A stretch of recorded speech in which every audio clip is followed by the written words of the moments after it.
The following program is rated G. It is suitable for all audiences.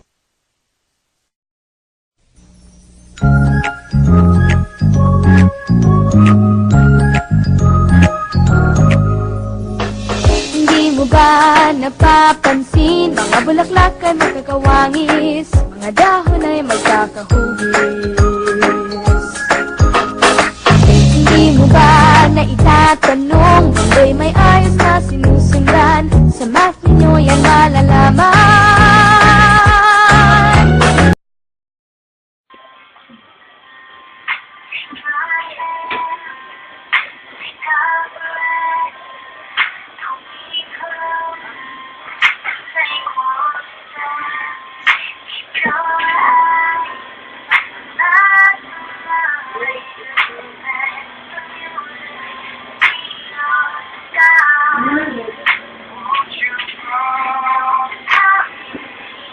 Hey guys, sorry I'm late. No, it's okay. And what are you doing?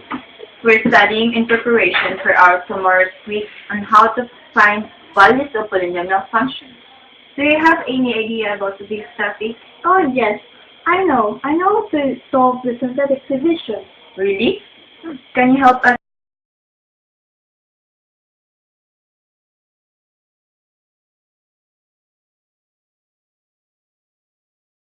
Go.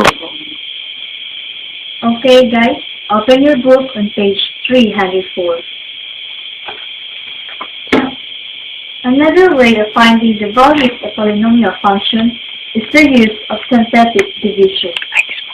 The process of synthetic division for polynomials greatly simplifies division of polynomials in x, where the divisor is in the form of x minus 2. The essential step of long division is retained, using only the numerical coefficients. Example: 2x cubed divide 2x cubed minus 9x squared plus 13x minus 12 by x minus 3.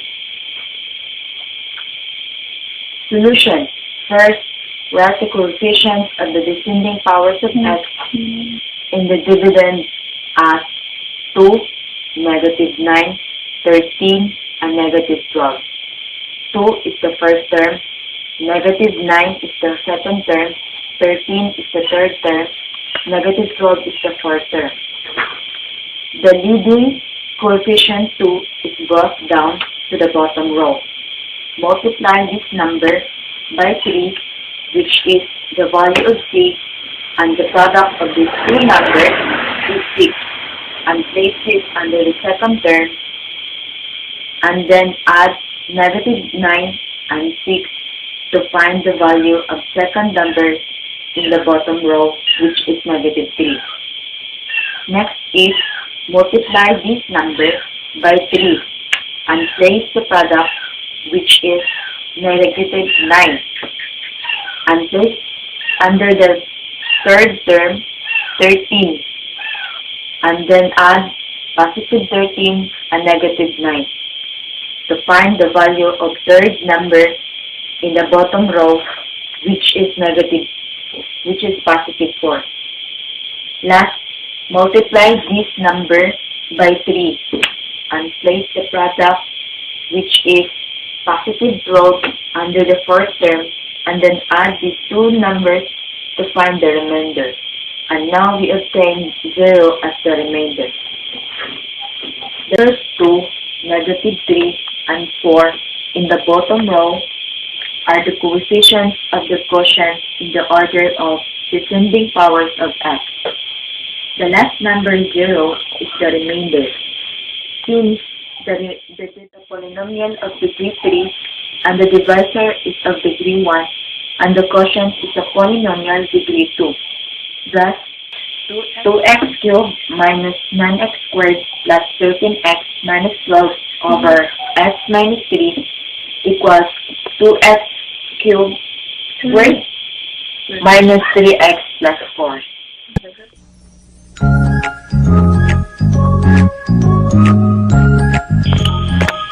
The remainder theorem states that when the polynomial p of x equals ax squared plus bx plus c divided by x minus c, where c is the real number, p of c is the remainder.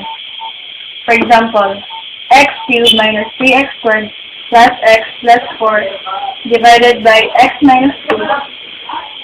To find the remainder, the solution is p of x equals x cubed minus 3x squared plus x plus 4, since x minus c equals x minus 2, then c is equals to 2. Therefore, p of c equals p of 2 equals 2 cubed minus 3 times 2 squared plus 2 plus 4. 2 squared is equals to 8. Negative 3, 2 squared is equals to negative 12. Bring down 2 and 4. Then, the remainder is positive 2.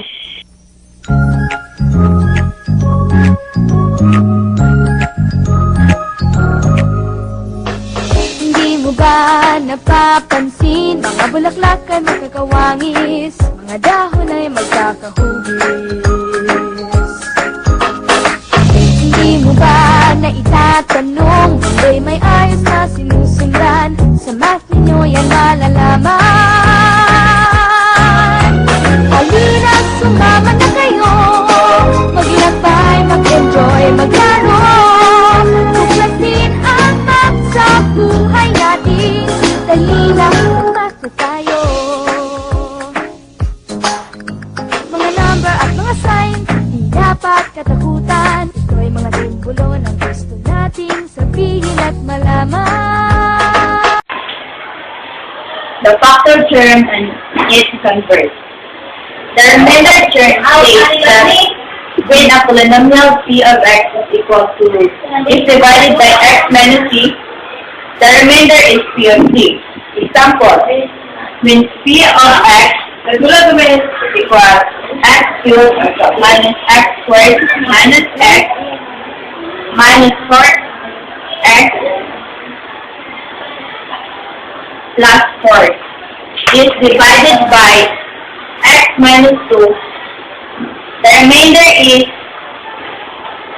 p sub 2 equals 2 thirds minus 2 squared minus 4 times 2 plus 4 equals 0. The same result is obtained using specific division. We should have to substitute the value of x, which is 2, in this expression.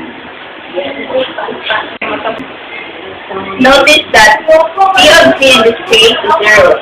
Since p of c is 0, the equation is p of x equals x minus c times q of x plus r becomes p of x equals x minus c times q of x plus 0.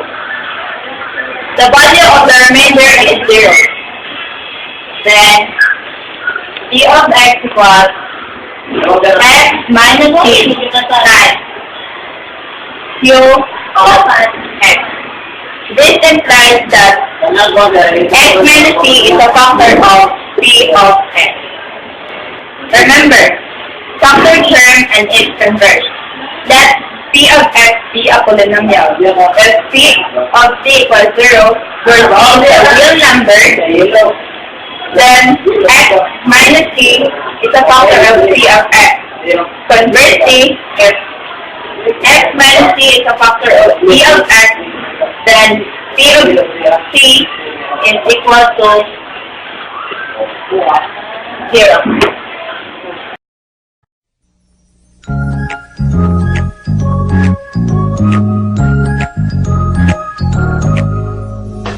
Hindi mo ba napapansin? Mga bulaklak ay magkakawangis, mga dahon ay magkakahugis.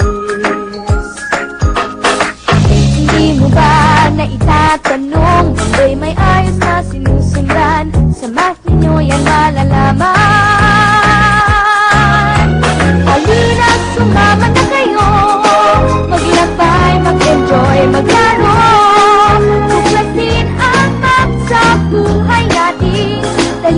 magpasa tayo. Mga number at mga sign, di dapat katakutan. Ito'y mga simbolo ng gusto nating sabihin at malaman. Kaya sila'y kaibiganin at kayo'y magtataka, mundo'y mas mauunawaan.